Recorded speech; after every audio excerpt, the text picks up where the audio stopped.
Lo que nadie anticipó fue que Rusia aprovecharía su vínculo con dos potencias clave dentro del grupo BRICS, India y China, para redirigir sus exportaciones energéticas. Petróleo y gas encontraron nuevos mercados sin necesidad de depender de Occidente. Esto ha servido como una advertencia para quienes siguen aferrados al dólar: el momento de soltarlo podría ser ahora, antes de que su valor siga cayendo. Una maniobra de guerra financiera, valorada en billones, que buscaba debilitar a Rusia, ha terminado siendo un golpe autoinfligido por parte del mundo occidental. ¿Estamos siendo testigos del ocaso del dominio global del dólar tras más de un siglo de supremacía? ¿Cómo es posible que Alemania, la potencia manufacturera de Europa, hoy se vea debilitada como nunca antes? El economista Richard Wolff expone verdades que los grandes medios evitan mostrar sobre los verdaderos juegos de poder internacionales. Una cifra histórica se dio a conocer la semana pasada y sirve como punto de partida para entender este cambio de época. Por primera vez, el comercio total entre los países del bloque BRICS superó el billón de dólares. Nunca antes se había alcanzado tal volumen, y eso lo dice todo. Esta tendencia no necesita exageración, el rumbo es claro. El grupo BRICS está tomando forma como una opción económica concreta frente al sistema liderado por Occidente. Hay un elemento clave en este proceso: países como Rusia, China, India, Brasil, Sudáfrica y los nuevos miembros del bloque están comenzando a hacer algo que durante siglos fue impensable. Están avanzando sin depender de Estados Unidos, Europa Occidental o Japón. Esa independencia económica no era posible antes, y esta estadística lo refleja. Han logrado crear un ecosistema interno que les permite intercambiar recursos, vender productos y obtener insumos sin necesidad de recurrir al sistema financiero tradicional de Occidente. Durante siglos, como herencia del colonialismo, regiones enteras de Asia, África y América Latina quedaron atrapadas en una dependencia estructural del modelo capitalista occidental. Aunque algunos países lograron romper con la dominación política, como ocurrió con los movimientos de liberación en India o en África, la sumisión económica continuó. Hoy, sin embargo, están construyendo una alternativa real. Una estructura que décadas atrás fue imaginada en la conferencia de Bandung pero que no pudo concretarse entonces. Ahora, ese sueño se está materializando, y gran parte del impulso lo ha dado China. Esto no significa que todo lo que ocurre allí deba ser aprobado sin críticas, pues como cualquier otro país tiene sus errores. Pero lo que han conseguido en términos de reconfigurar el orden económico global es innegable. Según Richard Wolff, el impulso de China ha sido clave para que el bloque BRICS se consolide como una alternativa económica real frente al sistema dominado por Occidente. Este cambio en el equilibrio global ha generado un efecto dominó. La postura desafiante de Estados Unidos en el escenario internacional ya no intimida como antes, al contrario, acelera su propio aislamiento. Hoy, los países del BRICS tienen la posibilidad de decirle a Washington: cuanto más actúen como una potencia arrogante y aislada, más rápido construiremos una alternativa sólida que terminará por dejarlos al margen del nuevo orden global. Y es una advertencia seria. Si Estados Unidos no modifica su enfoque, sus propias decisiones podrían convertirse en el motor de su debilitamiento. Hay dos ejemplos que reflejan esto con claridad. El primero es la expansión de la OTAN hacia el este. Desde el final de la Guerra Fría, había un entendimiento informal de que la alianza no se movería hasta la frontera rusa. Sin embargo, a pesar de las advertencias y de saber que esto provocaría tensiones, Estados Unidos y sus aliados siguieron adelante. Cuando incorporaron países como Polonia o Rumanía, Rusia no tenía la fuerza suficiente para reaccionar. Pero al llegar a Ucrania, la situación cambió.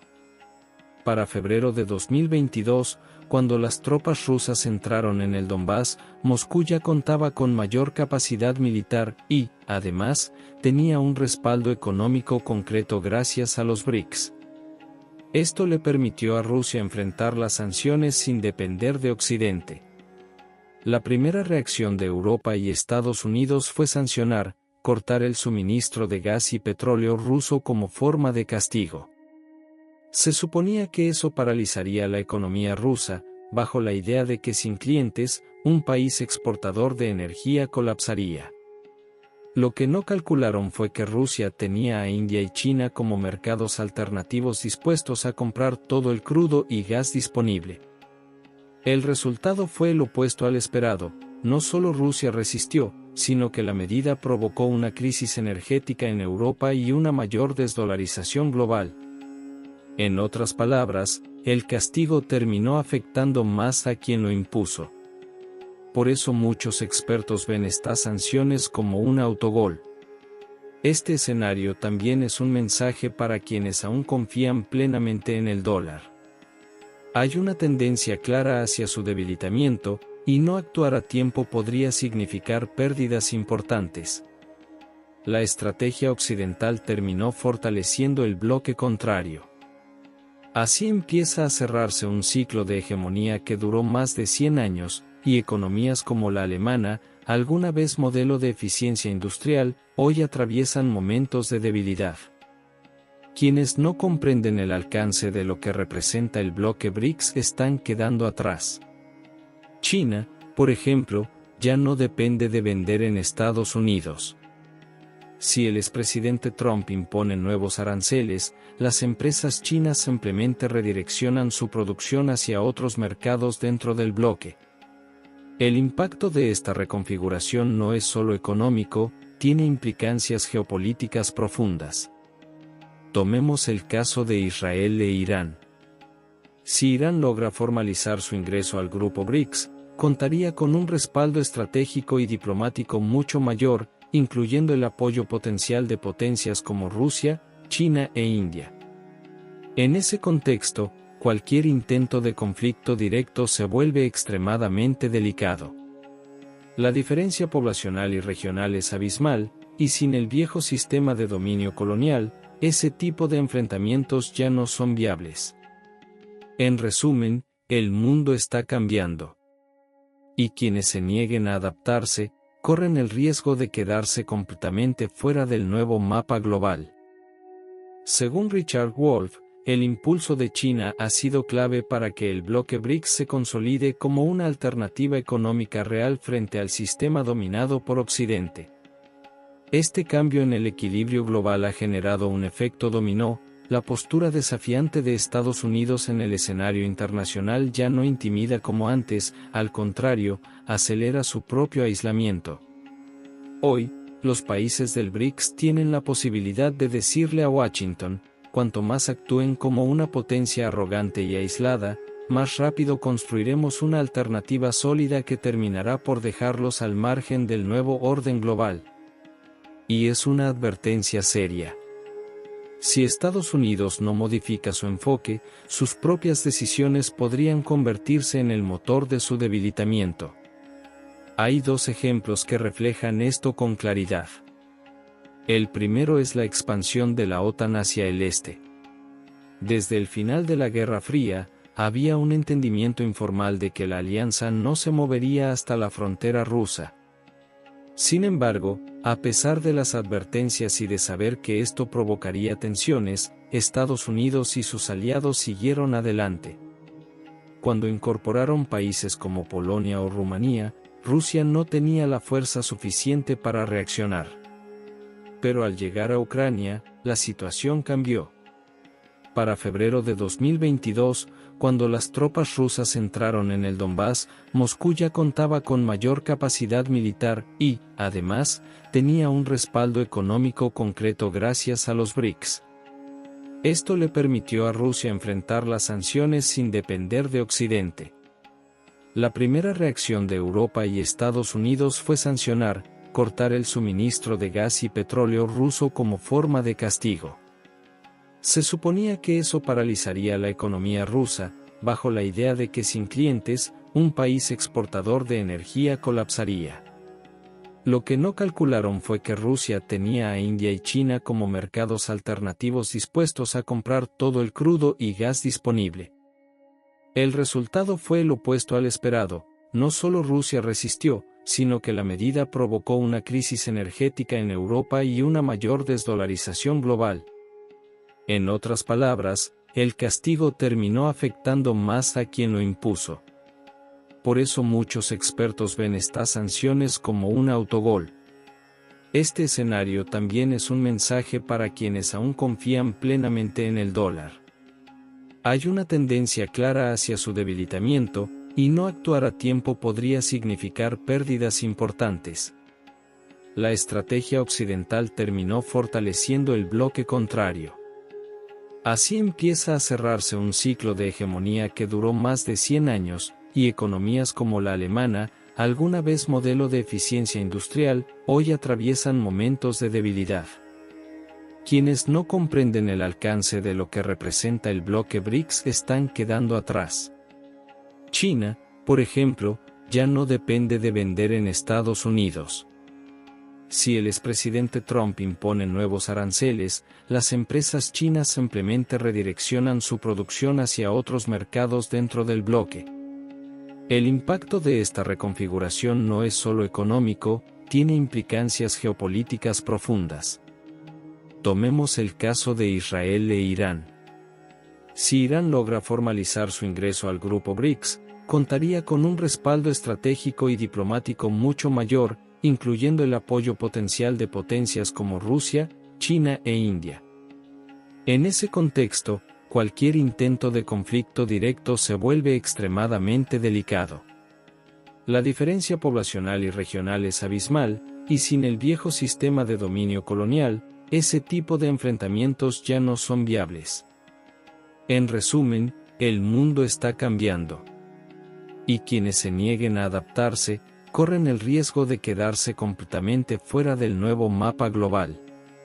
Lo que realmente está desapareciendo ante nuestros ojos es el viejo modelo colonial que dio forma al orden mundial durante los últimos 400 años. Ese sistema fue el eje que sostuvo al capitalismo global tal como lo conocemos, aunque no debió haber sido así. Sin embargo, así fue como se desarrolló la historia, y ahora sus consecuencias están regresando con fuerza, en un mundo que ha cambiado profundamente. Los BRICS, este grupo de naciones que en pocos días volverá a reunirse tras haber alcanzado un volumen de comercio interno superior al $1 billón, se están consolidando como los nuevos protagonistas del escenario internacional. Mientras tanto, Estados Unidos observa desde la barrera, porque hoy, poco más puede hacer. Vamos a profundizar un poco más. Hace tan solo unos meses, el euro y el dólar estaban casi en paridad. Sin embargo, al revisar el tipo de cambio hoy, el euro ha subido y se cotiza a $1,18. Eso significa que el dólar se ha devaluado un 18% frente a la moneda europea. Y esta caída tiene consecuencias muy claras. Cuando el dólar pierde valor, se necesita más dinero para comprar divisas extranjeras, lo que envía una señal preocupante a todo aquel que posea activos denominados en dólares. China, por ejemplo, tiene en su poder cerca de $700.000 millones en bonos del Tesoro estadounidense, y Japón, aún más. Esa devaluación implica que esas tenencias ahora valen casi una quinta parte menos que antes. Es un mensaje contundente, porque esta pérdida de valor está ocurriendo a una velocidad que alarma incluso a los economistas más conservadores. Por eso, cada vez más personas e instituciones están soltando sus dólares, buscando refugio antes de que el deterioro sea aún mayor. Y mientras no haya señales de que esto se detenga, esa tendencia seguirá.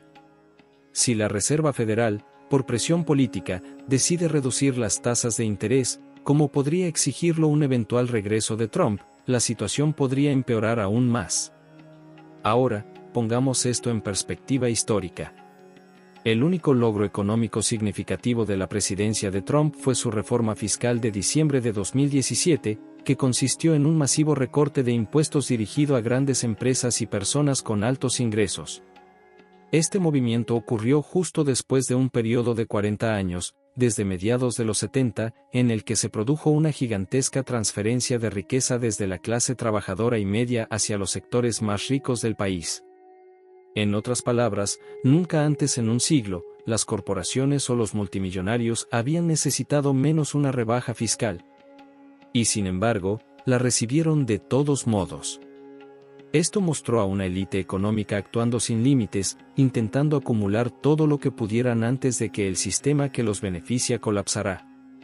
Este tipo de comportamiento no es nuevo, suele verse en los imperios cuando comienzan su declive. La gente con más poder económico, precisamente por estar en la cima, intenta proteger sus privilegios a toda costa, mientras que la mayoría de la población termina cargando con las consecuencias del deterioro. En ese momento, los demócratas fueron tan débiles que no pudieron bloquear la medida ni revertir su impacto. Lo único que lograron fue introducir una cláusula para que esos beneficios fiscales expiren en diciembre de este año. En aquel momento, parecía muy lejano. Ahora, ese plazo está a punto de cumplirse. Al devolver al señor Trump al poder, lo que hicieron fue facilitar el siguiente paso lógico: eliminar las limitaciones que, con debilidad, los demócratas habían logrado imponer en 2017. Y eso es exactamente lo que plantea la nueva propuesta legislativa: hacer permanentes los recortes impositivos que originalmente estaban destinados a expirar a fines de este año, e incluso ampliarlos. Así, la desigualdad que se ha intensificado durante las últimas 4 décadas no solo persistirá, sino que se agravará aún más. Mientras se eliminan ayudas sociales esenciales, se blindan beneficios fiscales para los sectores más ricos. Según el análisis de Richard Wolff, esta dinámica representa una amenaza directa para la cohesión social, ya que deja a los sectores más vulnerables pagando el costo del deterioro del sistema. En sus palabras, esa es hoy la mayor amenaza para la estabilidad del país. Los recortes no son simbólicos, se están reduciendo programas de asistencia médica para personas de bajos ingresos, al mismo tiempo que se amplían privilegios para quienes menos los necesitan. Incluso algunos legisladores, tanto demócratas como republicanos, han llegado a reconocer lo absurdo de esta situación.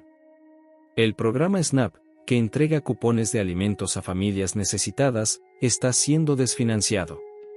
A personas que ya tienen poco, se les está quitando comida y atención médica. Es como una caricatura de la desigualdad, pero hecha realidad. Wolff también menciona su investigación sobre la economía de Nueva York. La ciudad más rica de Estados Unidos, es al mismo tiempo una de las 10 más pobres del país. Aunque parezca contradictorio, ambas afirmaciones son verdaderas. Si se observa la proporción de personas que viven en la pobreza o justo por debajo de ella, Nueva York aparece en la lista de las ciudades con mayor índice de exclusión social. Pero si se mide la concentración de riqueza, también lidera el ranking: más de 80.000 millonarios, 88 personas con fortunas superiores a los 100 millones, y 66 multimillonarios viven allí. ¿Cómo puede una ciudad ser tan rica, y a la vez tan pobre?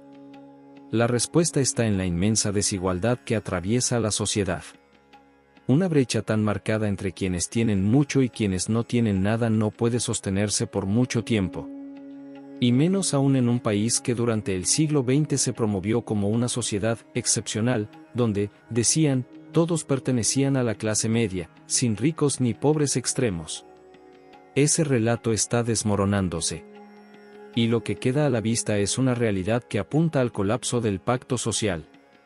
Los sectores más excluidos observan, comparan y toman nota. Ven, por ejemplo, que existen unidades policiales especiales como ICE, encargadas de hostigar y reprimir a inmigrantes pobres. Y es lógico que muchos se pregunten, ¿cuánto falta para que los siguientes en ser perseguidos sean los ciudadanos pobres nacidos aquí? Todo esto lleva a una escalada peligrosa. Hoy, en ciudades como Los Ángeles, ya se están organizando patrullas civiles voluntarias. Vecinos que recorren zonas habitadas por inmigrantes, cámaras en mano, con capacitación legal, listos para intervenir y documentar abusos. Esto es un reflejo del nivel de tensión al que se está llegando. Según Richard Wolff, lo que estamos presenciando es la consecuencia inevitable de una desigualdad descontrolada. La polarización económica se transforma en polarización social.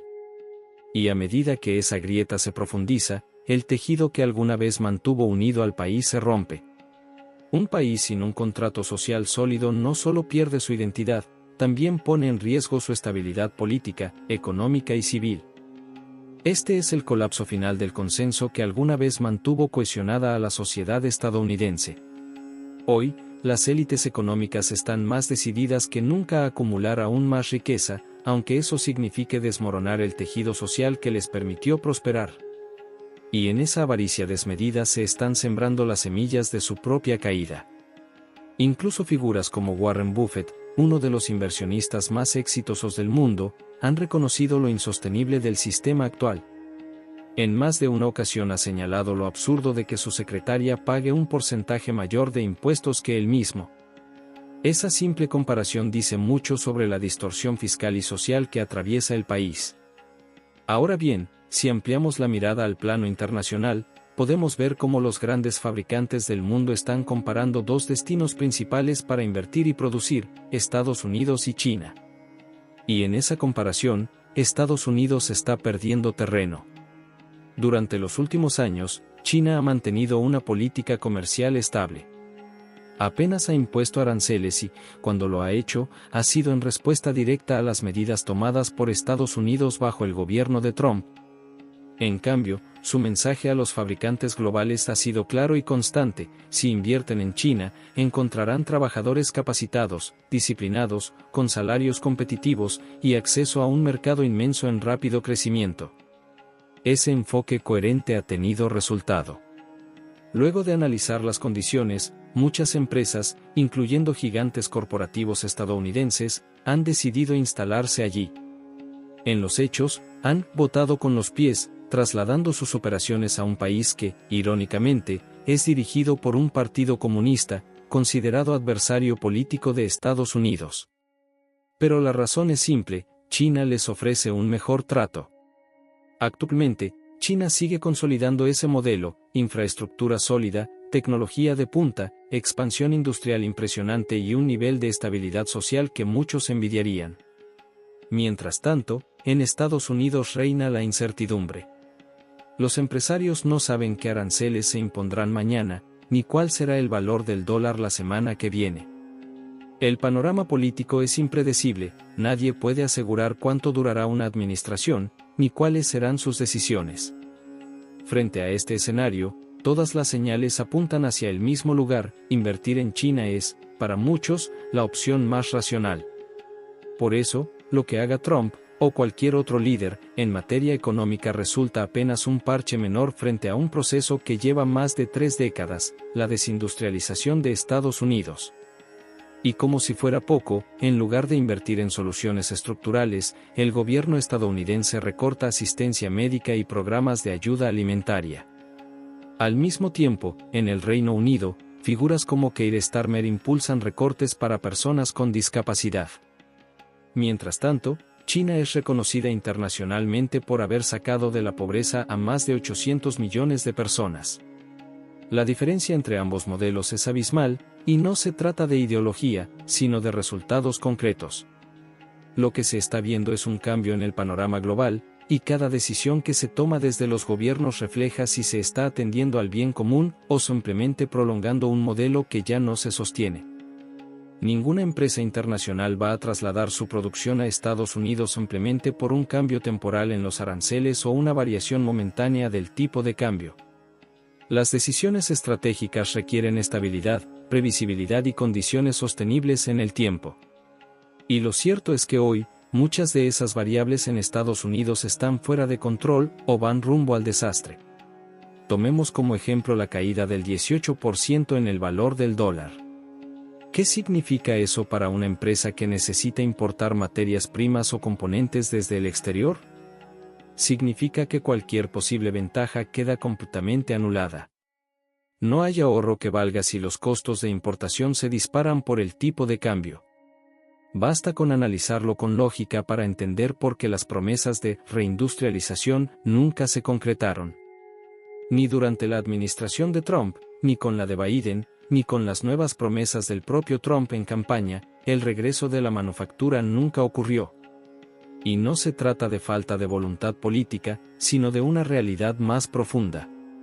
Todos los factores que un ejecutivo considera antes de mover su planta de producción, costo laboral, infraestructura, seguridad jurídica, volatilidad política y financiera, les están gritando: no lo hagan. Es un riesgo enorme. Las políticas erráticas, las subas y bajas imprevistas de aranceles o tasas de interés, sumadas a la creciente polarización interna, refuerzan la percepción de que Estados Unidos no es un entorno confiable para el largo plazo. A esto se suma otro aspecto clave, el declive del llamado poder blando estadounidense. En el pasado, cuando Estados Unidos lideraba el mundo con su influencia cultural, ideológica y diplomática, muchas decisiones internacionales orbitaban a su alrededor. Agencias como USAID, más allá de las críticas que pueda recibir, eran herramientas de influencia global que ayudaban a generar consensos en organismos como las Naciones Unidas. Hoy, eso prácticamente ha desaparecido. La ansiedad dentro del propio Washington es evidente. Ya no pueden movilizar al mundo con palabras o diplomacia. Y eso ha llevado a redoblar la apuesta en el terreno donde aún conservan supremacía, el militar. Durante décadas, Estados Unidos ha gastado más en defensa que los siguientes 9 países combinados, incluyendo a Rusia, China y aliados como Alemania o Japón. Esta abrumadora inversión ha consolidado la idea de que, si ya no se puede liderar con el ejemplo económico o cultural, al menos se puede imponer con poder militar. De allí viene el culto al ejército como último pilar de influencia. Y ese enfoque se vio claramente cuando, sin previo aviso y sin una declaración formal de guerra, el expresidente Trump ordenó un ataque contra Irán, en pleno proceso de negociaciones diplomáticas. Fue un acto unilateral, seguido por un llamado al diálogo, como si la demostración de fuerza fuese suficiente para retomar el control del tablero. Eso no es diplomacia, es intimidación. Y aunque puede funcionar a corto plazo, es evidente que esa es la última carta que le queda al imperio. Por eso los BRICS son tan relevantes hoy, representan una alternativa real frente a un sistema que ya no convence, ni inspira, ni domina como antes. Y es momento, como bien señala Wolf, de que algunos economistas dejen de ignorar esta realidad. El mundo cambió, y quienes se nieguen a aceptarlo se quedarán atrapados en un relato que ya no corresponde con los hechos. Aprobaron una nueva ley. Pero no estamos hablando de cualquier medida, sino de una que representa un golpe directo a la mayoría del pueblo estadounidense. Vamos a empezar por ahí. ¿Dónde está el verdadero conflicto? ¿Qué es lo que no se está diciendo claramente? La verdad es que es bastante sencillo. El mayor desafío económico, el más urgente y al mismo tiempo el más silenciado en Estados Unidos, es este: vivimos en una de las sociedades más desiguales del planeta. Todos lo intuyen, muchos lo sufren, pero muy pocos dentro del poder se animan a reconocerlo abiertamente. Retrocedamos en el tiempo. Después de la Segunda Guerra Mundial, Estados Unidos no solo surgió como una superpotencia, también como un símbolo de bienestar colectivo. Aunque hoy cueste creerlo, en ese entonces la brecha económica era menor que la de muchos países europeos. Existía una clase media robusta, las oportunidades eran reales, y eso del sueño americano no sonaba tan vacío como ahora. Pero lo que vemos hoy es lo opuesto. Dimos un giro radical. Ahora, nos destacamos por tener niveles de desigualdad peores que los de Europa. Pareciera que competimos por ver quién concentra más riqueza en menos manos. Y durante las últimas 4 décadas, lo que ha ocurrido es una transferencia de riqueza sin precedentes, aunque no la que algunos sectores políticos suelen señalar con alarmismo. No se trata de un experimento socialista ni de quitarle a los ricos. Todo lo contrario, el movimiento ha sido desde los sectores más vulnerables y desde la clase media, hacia la cúspide de la pirámide. Veamos los números para entenderlo mejor. En este país vivimos unos 330 millones de personas. Si analizamos a la mitad con menos ingresos, unos 165 millones de ciudadanos, descubrimos que en conjunto apenas poseen el 2.5% de la riqueza nacional. Pensá eso un segundo: la mitad de la población, que trabaja, cuida a sus familias, paga impuestos y sostiene el sistema, apenas posee una mínima fracción del total. ¿Y aún nos preguntamos por qué hay tantas personas sobreviviendo al límite? ¿Por qué crece la pobreza en las calles? ¿Por qué los jóvenes cargan con deudas estudiantiles impagables? No es solo falta de dinero. Es una exclusión estructural de los beneficios que entre todos generamos. Ahora veamos al siguiente grupo, el 40% que se encuentra por encima de esa mitad inferior, pero que todavía está lejos del 10% más rico. A ese segmento podríamos llamarlo la clase media. ¿Cuánto del pastel tienen? Apenas un 30%. En resumen, el 90% de la población, sumando a los trabajadores más humildes y a la clase media, apenas alcanza a controlar un 32.5% de toda la riqueza del país. ¿Y el resto? Está en manos del 10% más acaudalado. Esa élite privilegiada, que financia campañas y toma decisiones clave, concentra el 67.5% de los recursos. Ese nivel de acumulación no es solo injusto, es insostenible para cualquier democracia real. No podés tener un sistema justo si 9 de cada 10 personas se reparten una mínima parte de la riqueza, mientras una pequeña minoría acapara el resto. Guarda bien esos datos. Porque cuando veamos las leyes que se aprueban, todo empieza a cobrar sentido. Una de esas leyes, en particular, nos ayuda a entender cómo llegamos hasta este punto de desequilibrio económico. En diciembre de 2017, durante el primer periodo presidencial de Donald Trump, el Congreso dio luz verde a una de las mayores reducciones impositivas en la historia moderna del país. Probablemente ya hayas escuchado algo al respecto. Aquella reforma fiscal fue un regalo millonario para las grandes corporaciones y los sectores más adinerados. Lo más impactante es que esos beneficios fueron a parar precisamente a quienes menos los necesitaban, a los que ya venían acumulando riqueza de manera exponencial, mientras el resto de la población apenas sobrevivía en una economía estancada. A los más ricos, Trump les dio aún más. Y ese es el verdadero trasfondo de su respaldo político, no es un misterio, es un acuerdo tácito. Las élites económicas lo apoyan porque les resulta conveniente. Aquella reforma les permitió ganar más, pagar menos impuestos y eludir responsabilidades sociales.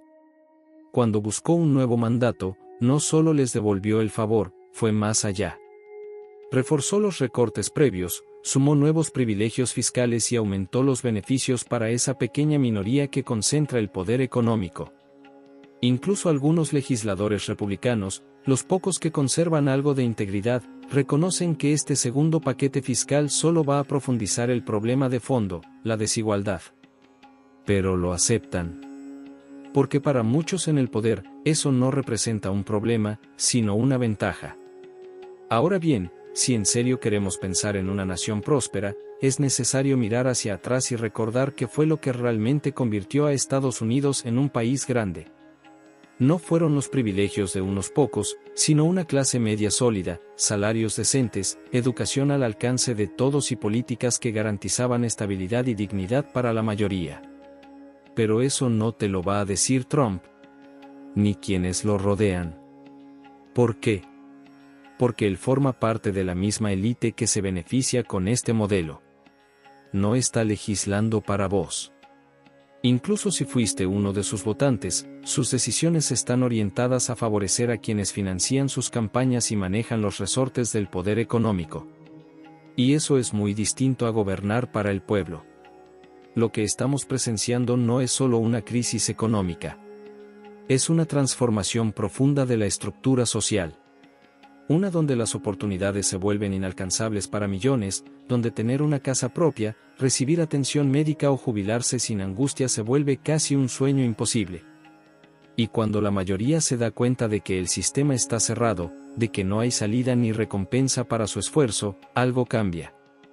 La gente no se queda de brazos cruzados. Tarde o temprano, reacciona. La historia ya lo ha demostrado muchas veces. Cuando quienes están arriba se niegan a compartir el progreso y creen que pueden seguir extrayendo sin límite, llega un momento en que lo pierden todo. No es una predicción pesimista, es un patrón que se ha repetido una y otra vez. Miremos al Congreso. Quienes escriben las leyes suelen ser personas con grandes fortunas, desconectadas de la realidad cotidiana. Legislan en función de sus intereses personales y empresariales, no en función de las necesidades de la mayoría. Creen que pueden continuar extrayendo recursos del país indefinidamente, sin rendir cuentas. Y durante años, Así ha sido. Pero ahora los indicios de colapso son imposibles de ignorar. Los niveles de desigualdad han alcanzado cifras insostenibles. Las estadísticas son tan evidentes que ya no se pueden maquillar. La gente está empezando a ver con claridad cómo funciona este juego amañado. Y si levantamos la vista y miramos lo que sucede en otros países, el contraste se hace más fuerte. Tomemos Francia como ejemplo. En años recientes, cuando su gobierno intentó implementar medidas que favorecían aún más a los sectores privilegiados, la respuesta del pueblo fue inmediata: salieron a las calles. Protestas, paros, marchas multitudinarias. ¿Por qué pudieron hacerlo? Porque cuentan con movimientos progresistas organizados, con sindicatos activos y redes sociales conscientes que defienden a los trabajadores. Porque cuando la balanza se inclina demasiado, la sociedad reacciona. Quiero mostrarte cómo se ven estas diferencias en la vida real. Tomemos el caso de Francia. Si terminás la secundaria o la universidad y conseguís trabajo, la ley te garantiza 5 semanas de vacaciones pagas al año.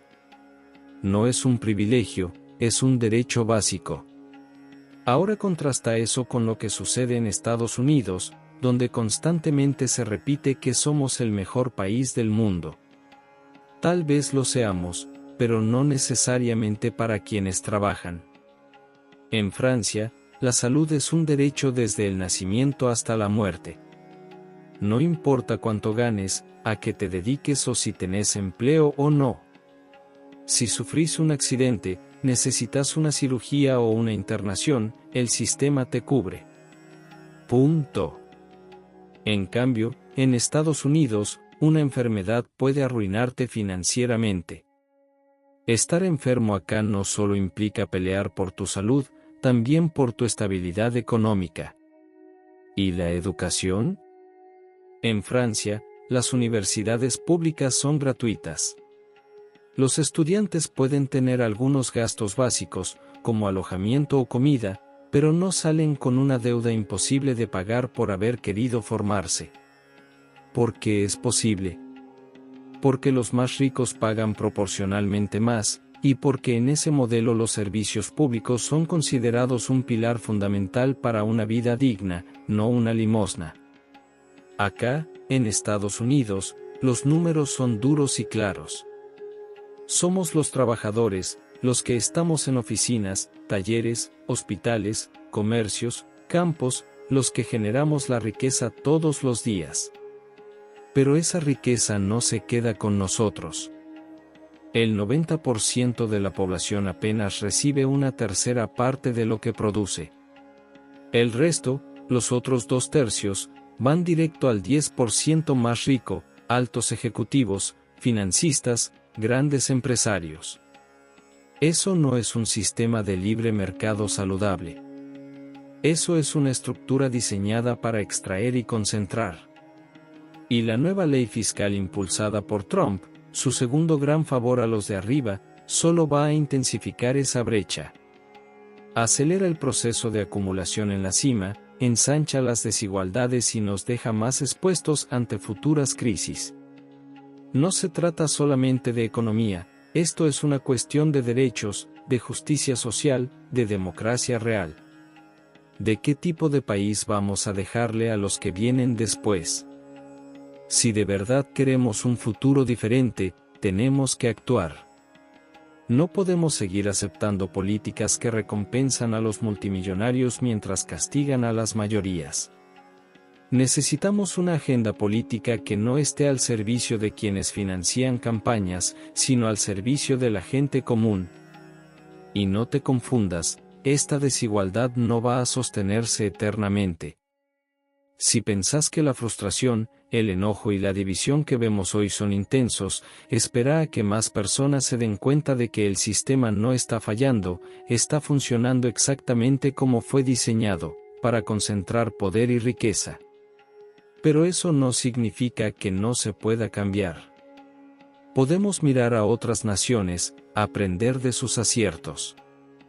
Podemos organizarnos, construir redes, impulsar nuevas voces en la política. Y sí, si es necesario, También podemos salir a las calles, porque ningún cambio real vino sin presión, sin acción colectiva. Esto no es solo por nosotros. Es por nuestras familias, por quienes vendrán después. Necesitamos valentía para enfrentar lo que ocurre y determinación para construir algo mejor. Porque merecemos algo mejor. Y todavía estamos a tiempo.